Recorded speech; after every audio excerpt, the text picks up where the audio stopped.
Bismillahirrahmanirrahim. Assalamualaikum warahmatullahi wabarakatuh. Shalom, Om Swastiastu, Namo Buddhaya, salam kebajikan, dan salam sejahtera bagi kita semua. Rahayu, rahayu.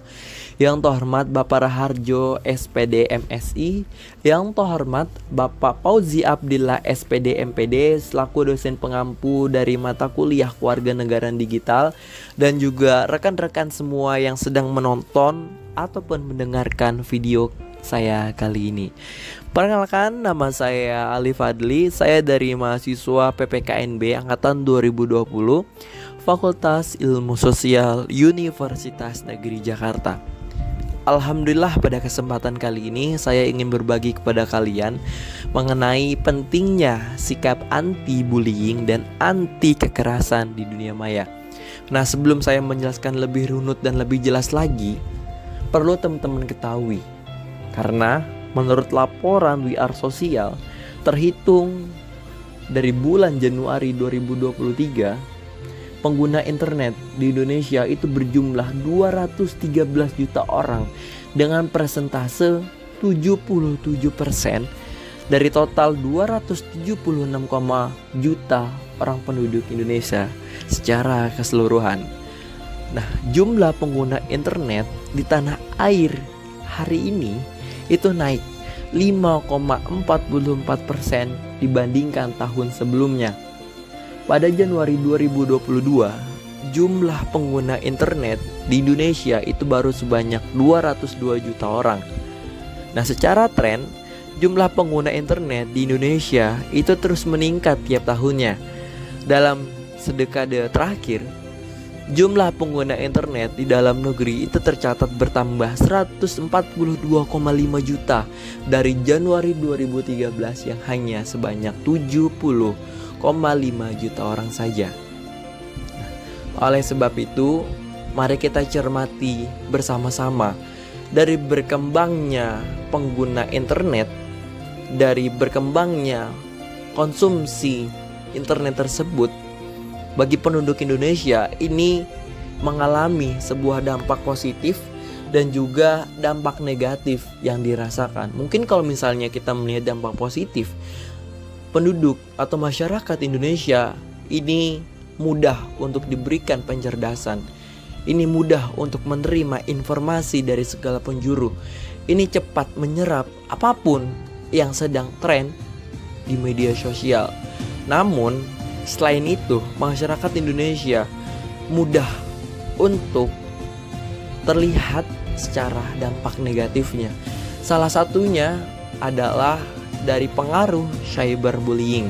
Nah, cyberbullying ini berasal dari dua kata, yaitu cyber yang berarti internet dan bullying yang berarti perundungan. Nah, cyberbullying dapat diartikan sebagai perundungan online, perundungan yang dilakukan dalam dunia digital ataupun dunia maya atau juga dalam media sosial.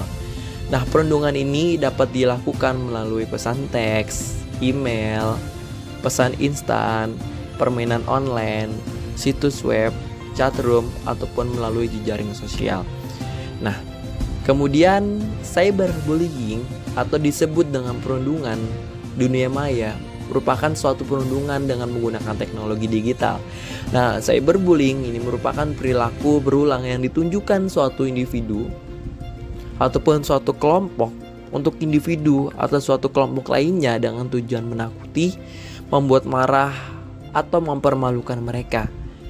Dibanding dengan bentuk-bentuk bullying lainnya, cyberbullying ini merupakan fenomena yang relatif baru yang mencerminkan bagaimana teknologi digital telah merasuki kehidupan sehari-hari.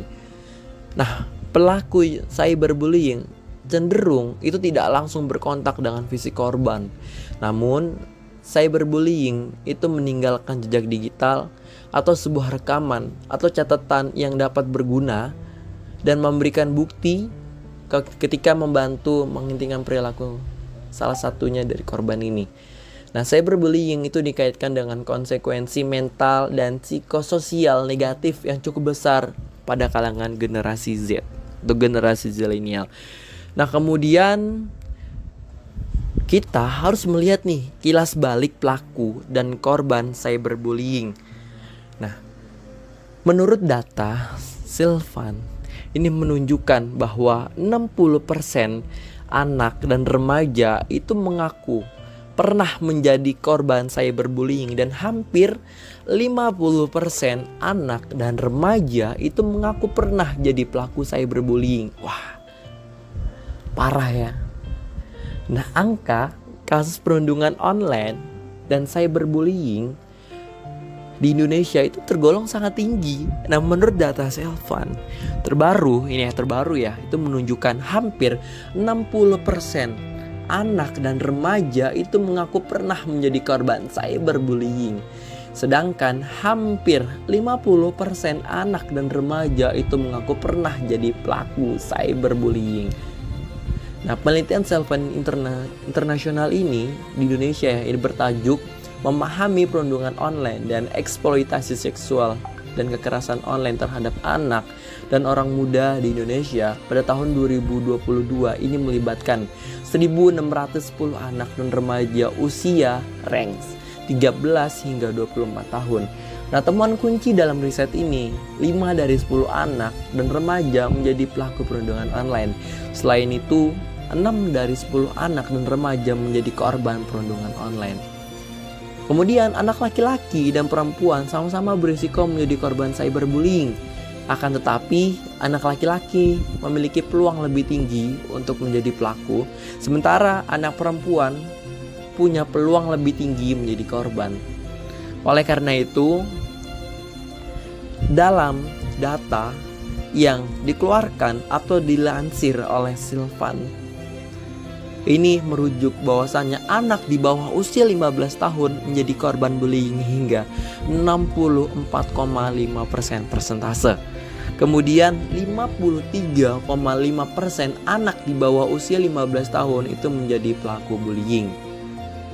Oleh karena itu, menurut Asni dan Ferry dalam penelitiannya yang dilakukan pada tahun 2021, bentuk cyberbullying itu terbagi menjadi beberapa macam. Salah satunya bentuk dari harassment. Nah, harassment ini merupakan pelecehan yang diungkapkan dengan pesan-pesan kasar atau tidak sopan. Nah, ini dilakukan secara daring berulang kali, dan biasanya si korban ini itu tidak cukup mampu untuk melakukan serangan balasan. Nah, kemudian bentuk yang kedua ini adalah bentuk treachery. Nah, ini merupakan bentuk cyberbullying yang dilakukan dengan membujuk dengan tipu daya untuk mendapatkan dokumen rahasia dari korban. Nah, cenderung dokumen ini itu bisa saja berupa foto ataupun identitas lainnya. Nah, bila mana dokumen ini sudah didapatkan, pelaku bisa melakukan pemerasan dengan mengancam akan menyebarkan dokumen rahasia tersebut. Kemudian hal ini itu bisa menyebabkan denigration ataupun impersonation dari sebuah korban. Nah, jahat banget kan, guys. Nah, kemudian bentuk cyberbullying ketiga itu denigration.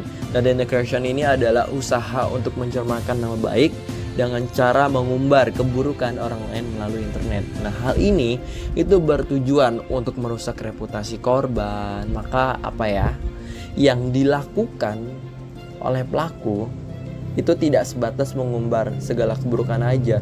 Nah, pelaku ini biasanya juga membuat dan juga menyebarkan fitnah. Baik berupa informasi verbal ataupun informasi grafis. Dan terakhir, bentuk cyberbullying itu adalah flaming. Nah, flaming ini merupakan ekspresi kemarahan yang diungkapkan dengan berpendapat secara online menggunakan bahasa yang agresif dan juga kasar. Nah, kemudian ketika kita sudah tahu bentuk-bentuk cyberbullying, nah, yang lebih parahnya dari cyberbullying ini itu dapat merusak mental terhadap korban yang dilakukan daripada aksi cyberbullying tersebut. Salah satunya yakni dapat membentuk ataupun menciptakan korban itu dari stres. Kemudian insecure, yang dimana korban ini itu tidak percaya diri dengan dirinya sendiri. Kemudian korban juga menjadi temperamental. Dan yang terakhir, korban ini itu menjadi paranoid, yang dimana paranoid ini dirinya itu merasakan kecemasan yang berlebihan, dan juga korban ini menganggap semua yang ada di sekitarnya akan mencelakai dirinya.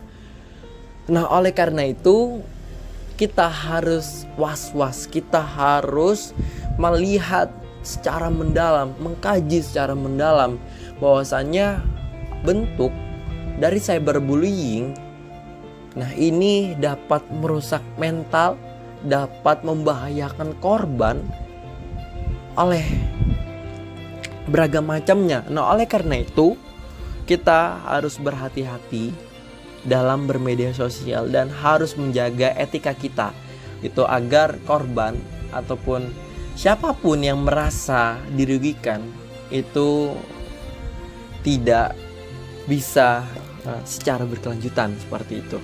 Nah, kemudian selanjutnya faktor yang mendasari cyberbullying ini macam-macam. Salah satunya kurangnya pola asuh dan pengawasan orang tua, yang mungkin ketika orang tuanya sibuk bekerja ataupun sibuk di luar, maka didikan mereka kepada anak, minimnya pola asuh dan juga pengawasan orang tua ini lebih besar anak tersebut itu melakukan perundungan. Kemudian yang kedua, ketika anak dapat pengaruh dari intimidasi atau konvensional. Intimidasi konvensional ini biasanya anak-anak yang sering melakukan cyberbullying secara fisik atau secara langsung. Oleh karena itu, secara tidak langsung ya, anak-anak ini itu dapat berpengaruh juga ketika di media sosial. Kemudian yang ketiga, pengaruh dari lingkungan sekitar atau pengaruh dari teman sebaya. Nah, anak-anak Gen Z ini gampang terprovokasi, gampang ikut-ikutan ketika ada temannya mau berbuat ini, mau berbuat itu, dan anak-anak ini itu gampang terpengaruh. Kemudian yang keempat, ingin mendapati popularitas lebih tinggi, ingin terlihat bahwasannya anak ini punya power. Anak ini mempunyai sebuah hal yang tidak dimiliki oleh teman-temannya. Anak ini ingin terlihat, anak ini ingin terlihat dirinya itu terlihat keren seperti itu. Kemudian yang selanjutnya, karena anak itu minimnya rasa empati demi kepuasan diri itu sendiri. Dan yang terakhir, anak ini gampang terpengaruh pada konten berbahagia dan negatif. Oleh karena itu, kita semua yang merasakan dan mengkonsumsi media sosial harus pintar-pintar, harus lebih mengkaji mendalam mengenai manfaat dari media sosial itu sendiri. Karena kita harus bijak bermedia sosial jikalau kita ingin dihargai. Kurang lebihnya mohon maaf. Wassalamualaikum warahmatullahi wabarakatuh.